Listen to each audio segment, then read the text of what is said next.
शांताकारं भुजंगशयनं पद्मनाभं सुरेशं विश्वाधारं गगनसदृशं मेघवर्णं शुभांगं लक्ष्मीकान्तं कमलनयनं योगिभिध्यानगम्यं वंदे विष्णु भवभयहरं सर्वलोकैकनाथं।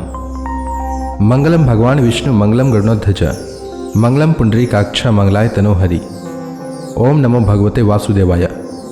आज का दिन आप सभी के लिए मंगलमय हो। आज पौष महीने का दूसरा दिन है।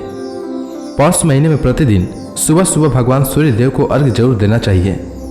इससे पूरे साल रोग दुख पास भी नहीं भटकता है।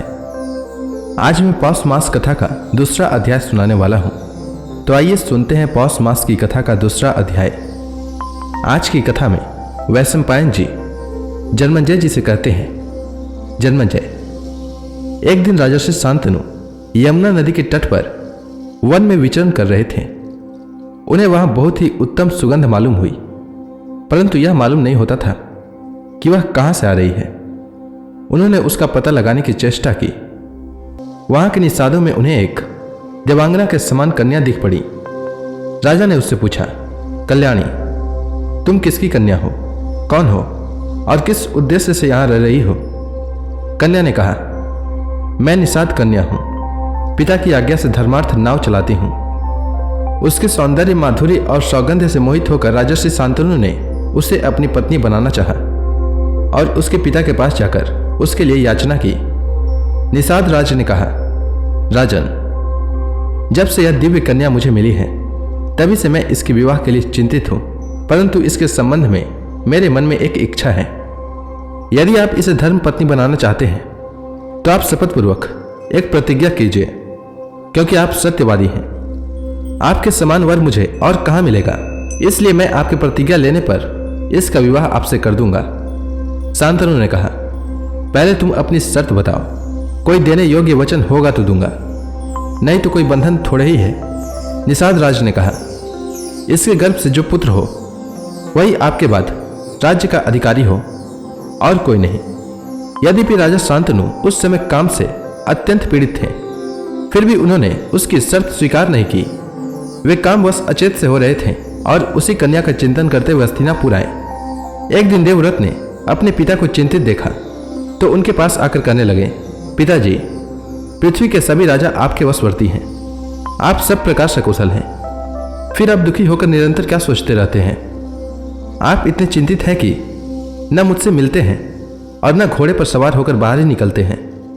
आपका चेहरा फीका और पीला पड़ गया है, आप दुबले से हो गए हैं। कृपया करके अपना रोग बताइए, मैं इसका प्रतिकार करूंगा। शांतनु ने कहा, बेटा, सचमुच मैं चिंतित हूं। हमारे इस महान कुल में एकमात्र तुम ही वंशधर हो, सो सर्वदा सशस्त्र रहकर वीरता के कार्य में तत्पर रहते हो। जगत में निरंतर ही लोग मरते मिटते रहते हैं, यह देखकर मैं बहुत ही चिंतित रहता हूं। भगवान न करे ऐसा हो, परंतु यदि तुम पर विपत्ति आई तो हमारे वंश का ही नाश हो जाएगा। अवश्य ही अकेले तुम सैकड़ों पुत्रों से श्रेष्ठ हो और मैं व्यर्थ में बहुत से विवाह भी नहीं करना चाहता।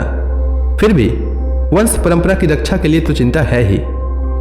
गंगानंदन देवव्रत ने अपनी अलौकिक मेधा से सब कुछ सोच विचार लिया और वृद्ध मंत्री से पूछकर ठीक ठीक कारण तथा निषाद राज की शर्त जान ली। अब देवव्रत ने बड़े बड़े क्षत्रियों को लेकर दास राज के निवास स्थान की ओर यात्रा की और वहां जाकर अपने पिता के लिए स्वयं ही कन्या मांगी। निषाद राज ने देवव्रत का बड़ा स्वागत सत्कार किया और भरी सभा में कहा, भरत वंश शिरोमणि, राजर्षि शांतनु की वंश रक्षा के लिए आप अकेले ही पर्याप्त हैं। फिर भी ऐसा वांछनीय संबंध टूट जाने पर स्वयं इंद्र को भी पश्चाताप करना पड़ेगा।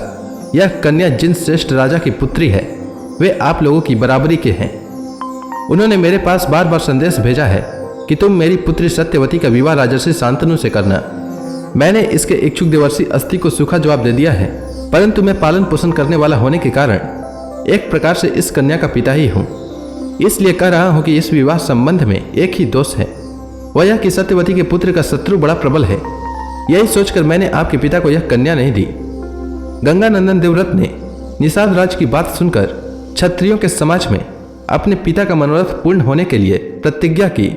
निषाद राज, मैं शपथ पूर्वक यह सत्य प्रतिज्ञा करता हूं कि इसके गर्भ से जो पुत्र होगा वही हमारा राजा होगा। मेरी यह कठोर प्रतिज्ञा अभूतपूर्व है।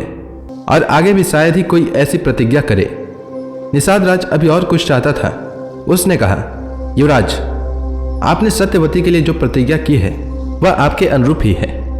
इसके संबंध में मुझे कोई संदेह भी नहीं है।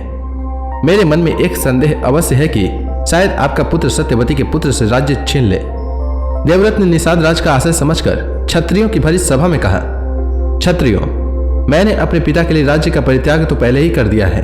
अब संतान के लिए आज निश्चय कर रहा हूं। निषाद राज, आज से मेरा ब्रह्मचर्य अखंड होगा। संतान न होने पर भी मुझे अवश्य लोकों की प्राप्ति होगी। देवव्रत की यह कठोर प्रतिज्ञा सुनकर निषाद राज के शरीर में रोमांच हुआ। उसने कहा, मैं कन्या देता हूं।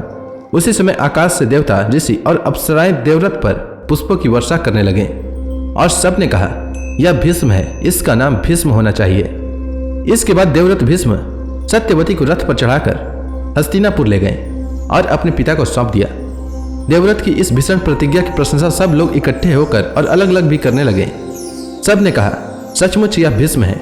भीष्म का यह दुष्कर कार्य सुनकर राजा शांतनु बहुत प्रसन्न हुए। उन्होंने अपने पुत्र को वर दिया, मेरे निष्पाप पुत्र, जब तक तुम जीना चाहोगे तब तक मृत्यु तुम्हारा बाल भी नहीं बांका कर सकेगा। तुमसे अनुमति प्राप्त करके ही वह तुम पर अपना प्रभाव डाल सकेगी। तो इसी के साथ यह अध्याय समाप्त हुआ। इसके आगे की कथा मैं कल के अध्याय में सुनाऊंगा। तब तक के लिए भगवान हरि का नाम लेते रहें। तो प्रेम से बोलिए भगवान विष्णु की जय, श्री कृष्ण भगवान की जय, लक्ष्मी माता की जय, तुलसी माता की जय, समस्त देवी देवताओं की जय।